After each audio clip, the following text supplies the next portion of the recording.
दोस्तों आवासीय प्रमाण पत्र बनाना बहुत ही आसान हो चुका है। आप घर बैठे ऑनलाइन करके निवास प्रमाण पत्र बना सकते हैं। यहाँ पे दोस्तों अक्सर लोगों के साथ ये एरर आ जाता है कि फ़ोटो या फिर डॉक्यूमेंट अपलोड करने से रिलेटेड, क्योंकि जब भी फ़ोटो या फिर डॉक्यूमेंट अपलोड करते हैं तो डाटा हैज़ बीन टेम्पर्ड हो जाता है। तो दोस्तों इस समस्या से किस प्रकार से आपको बचनी है और किस प्रकार से आपको अप्लाई करनी है बिल्कुल बारीकी से देखेंगे। तो चलिए शुरू करते हैं। तो जैसा कि दोस्तों सबसे पहले आपको लोक सेवाओं का अधिकार की ऑफिशियल वेबसाइट पे आ जाना है। आने के बाद दोस्तों यहाँ पे जो देख पा रहे हैं ऑनलाइन आवेदन, यहाँ पे क्लिक करके लोक सेवाएं पे क्लिक करेंगे और साथ ही सामान्य प्रशासन विभाग पे क्लिक करके आवासीय प्रमाण पत्र के निर्गमन पे क्लिक करना है।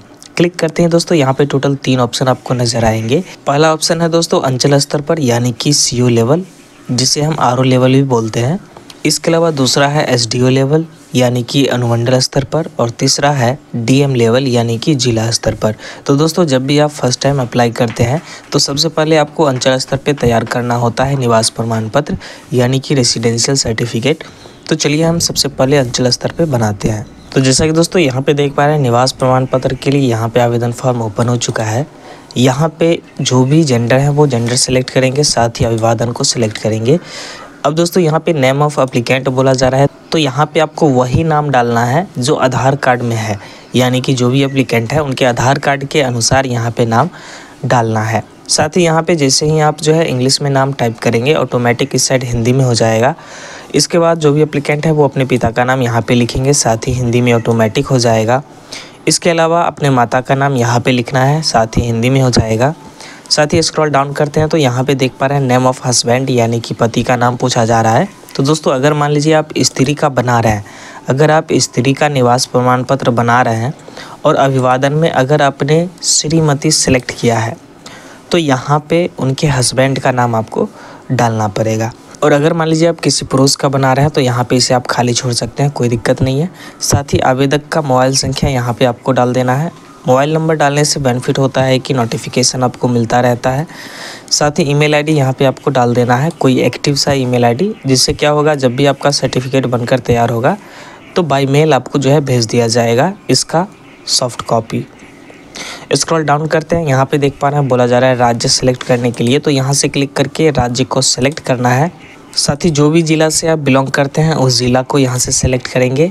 साथ ही जो भी आपका अनुमंडल है वो अनुमंडल यहाँ से आपको सेलेक्ट कर लेना है। इसके अलावा प्रखंड पूछा जा रहा है, तो जो भी प्रखंड है उस प्रखंड को सेलेक्ट करिए। साथ ही ग्राम पंचायत से अगर आप बिलोंग करते हैं तो ग्राम पंचायत को सेलेक्ट करेंगे, और जो भी आपका वार्ड संख्या है वो वार्ड संख्या यहाँ पे लिखना है। साथ ही कौन से पंचायत से आप हैं वो पंचायत को यहाँ पे आपने सेलेक्ट करनी है।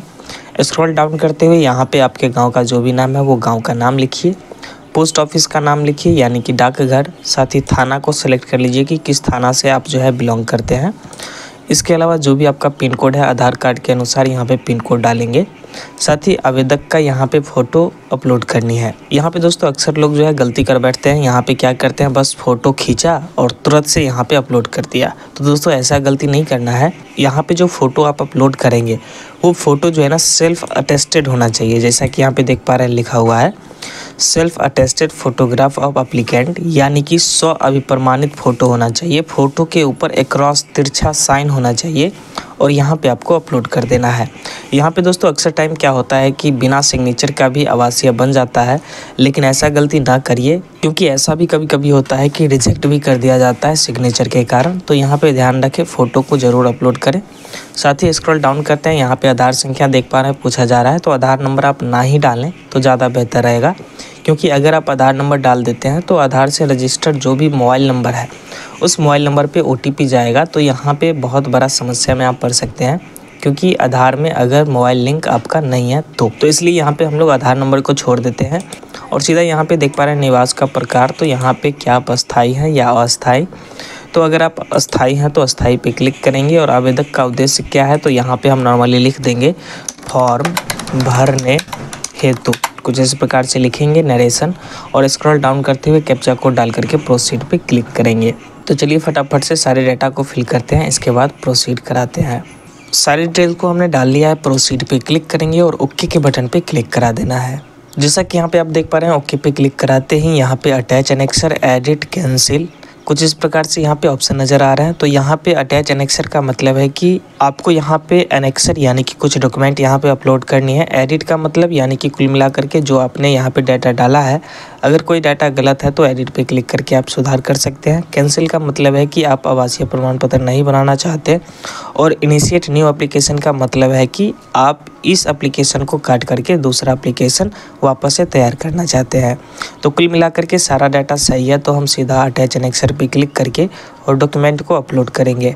तो चलिए अटैच एनेक्सर पे क्लिक करते हैं। क्लिक करने के बाद अटैच एनक्लोजर का डैशबोर्ड आपके सामने ओपन होना है।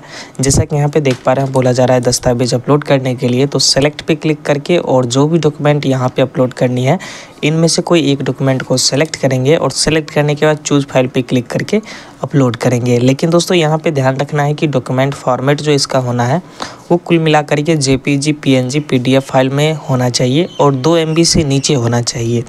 तो यहाँ पे हम डॉक्यूमेंट को अपलोड करेंगे और सेव एनेक्सर पे क्लिक करेंगे।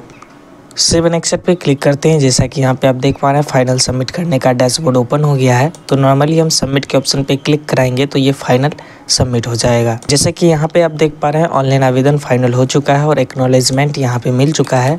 अब हम इसे प्रिंट करके रख लेंगे। साथ ही दोस्तों, अगर मान लीजिए आपको 2 से 3 दिन के अंदर आवासीय यानी कि रेसिडेंशियल सर्टिफिकेट बनानी है, तो जो रिसीविंग यहाँ पे जनरेट हुआ है, ये रिसीविंग के साथ आधार कार्ड लेकर के आप जाएंगे। जो भी आपका ब्लॉक है यानी कि जो भी आपने RTPS सेलेक्ट किया है, ब्लॉक आपने यहाँ पे सेलेक्ट किया है, वो ब्लॉक पे जा कर के अप्रूवल कराएंगे। तो ठीक उसी दिन जो है आपका अप्रूवल हो जाएगा। और अगर आप 10 से 11 बजे तक अप्रूवल करा लेते हैं तो लगभग उसी दिन जो है शाम 6 से 7 बजे तक जो है आपका सर्टिफिकेट बन करके तैयार हो जाएगा।